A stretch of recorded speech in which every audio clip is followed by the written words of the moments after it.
Can you explain to me how the AR trigger works? Can you define a crisp break? Or how about a smooth reset? If you can't, you might not understand the basic mechanics of how the AR trigger works. Today, I'm going to explain the fundamental mechanics of the AR trigger to give you the best starting point when you're deciding on an upgrade. We're going to start out simple and talk about the single stage AR trigger.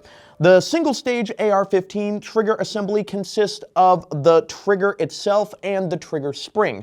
The spring is what provides the tension. The trigger assembly has several main components, including the sear, which is located at the front and engages the hammer when the rifle is ready to fire.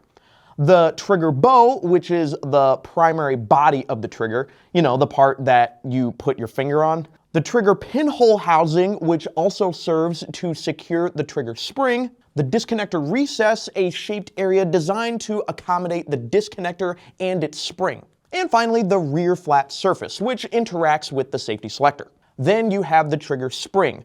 The trigger spring is the shorter of the two springs in the fire control group.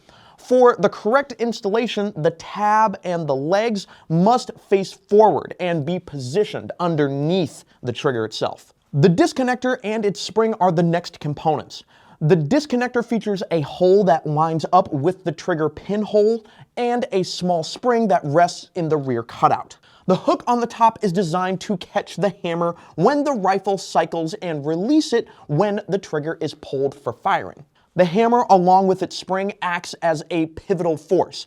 Think of the hammer as the powerful catapult or battering ram, throwing fireballs over the castle walls. The robust hammer spring keeps it under intense tension. The instant the trigger sear releases the hammer, this tension drives it forward to strike the back of the firing pin.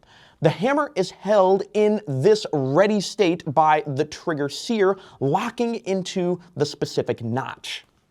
The key features of the hammer include a hook on the bottom, which engages with the disconnector, and the flat striking face on top, which impacts the firing pin. Finally, let's talk about the trigger pins. The Mil-spec AR-15 trigger uses two identical pins, and their job is twofold. They secure the entire firing control group, and they also act as a smooth access for the hammer, trigger, and disconnector, allowing them to travel at the same speed and on the same plane consistently. Most standard trigger pins, excluding your specialized anti-walk or anti-seize types, have a distinct appearance. A long, smooth side, a notch or groove precisely in the middle, and another notch near one end. The center groove is critical for alignment.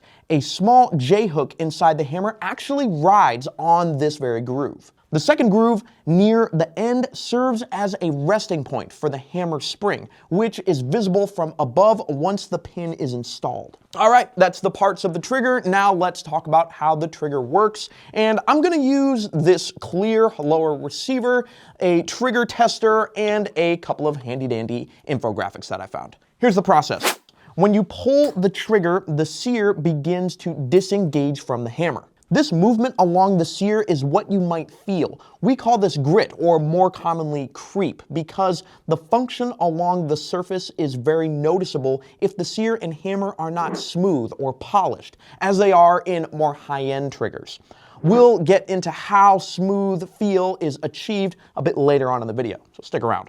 Once it reaches a specific point, the hammer spring forces the hammer forward, hitting the firing pin in the BCG, which then hits the striker on the cartridge. Once fired, the BCG travels backward and cocks the hammer mere fractions of a second after the round fires. Because our human brains aren't supercomputers just yet, this happens faster than you can reset the trigger, which is precisely why the disconnector is necessary. While maintaining pressure on the trigger, the returning hammer is caught by the disconnector.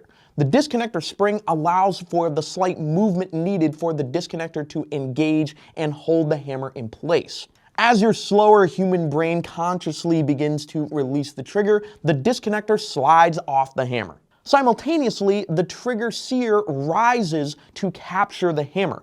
This is what we call the reset. And again, depending on the components used and the quality of the engineering, that reset might feel snappy and instantaneous or gritty and not as noticeable. Once the disconnector fully releases, the system is reset, ready for the next shot. A lot of what we just talked about is part of what we call the cycle of operations. Josh just covered that entire process in a video right here if you're curious to see what the full process actually looks like. The next most common trigger are two-stage triggers, and they work a bit differently than single-stage triggers. And they make a huge difference depending on your style of shooting, so let's look at those. One key difference in a two-stage trigger compared to a single stage is the setup of the internal components. In a two-stage system, the sear is positioned opposite of the disconnector, and the hammer features a T-shaped catch instead of a hook. This configuration is what creates the distinct feel of a two-stage pull, but let's talk about it in even more detail. The first stage is often called the take-up, and it is the internal travel of the trigger. This movement is what allows the sear to move right up to the edge of the hammer, at which point the travel stops. The stoppage creates the wall feeling, which occurs because the disconnector makes contact with the hammer. Going back to single-stage triggers for just a second, in an ideal world for a single-stage trigger, there would be none of this take-up. You would have a solid wall that you pull through to the break. Now, is that always the case with lower-cost Mil-spec triggers? Heck no. Think of a Glock trigger as the worst example of this. Going back to two-stage triggers, the transition to stage 2, the break begins when you apply pressure to the wall. At this point, the disconnector spring starts to compress against the hammer. This slight movement creates just enough space for the connection between the hammer and sear to break, which is the action that leads the weapon to fire. After firing, the BCG pushes the hammer down to engage the disconnector, similar to the single-stage trigger. When we, the shooter, release the trigger, the fire control group fully resets and the system is ready for the next shot. Now we know how the most common triggers work, but if you really want to be the most informed trigger upgrader out there, you need to fully understand the terms associated with these triggers. So when you watch the next trigger video here on YouTube, or you go read a bunch of confusing marketing jargon-filled descriptions on product pages, you know what you're reading. So let me help you out. First, let's talk about the movement of the trigger before the shot breaks, which includes the take-up, travel, and creep. Take-up refers to the internal initial slack that you can find in a two-stage trigger system. On the other hand, creep is that undesirable, gritty, or jerky movement often found in a single-stage or a Mil-spec trigger. Our goal is always to minimize creep because inconsistent movement can easily throw off your shot. This is why the notorious excessive creep of a Mil-spec trigger can be so frustrating if you're a weirdo and you care about precision, like our buddy Ronnie over at American Marksman. Companies like Trigger Tech and everyone's favorite Geisley really excel at making triggers with minimal creep. They use a process called wired EDM, which, no, isn't the annoying music from the mid-2010s. It's the super cool process, so let me quickly jump into that. Wire EDM uses a non-contact thermal cutting method with a fine wire and electrical sparks to precisely erode conductive materials. This capability is what gives top-tier triggers extremely precise geometry and exceptionally tight tolerances to achieve a crisp break and consistent trigger reset, which we'll talk about in just a second. Since premium triggers often use harder, stronger materials to ensure durability, traditional machinings like CNCs struggle, but wire EDM can cut these parts with micron-level accuracy required for clean, repeatable feels that drastically improves the shooter's experience. Anyway, now that we're off the tangent that Josh made me add because he's a manufacturing nerd, our next term is the trigger's pull weight. This is one that a lot of people get excited about.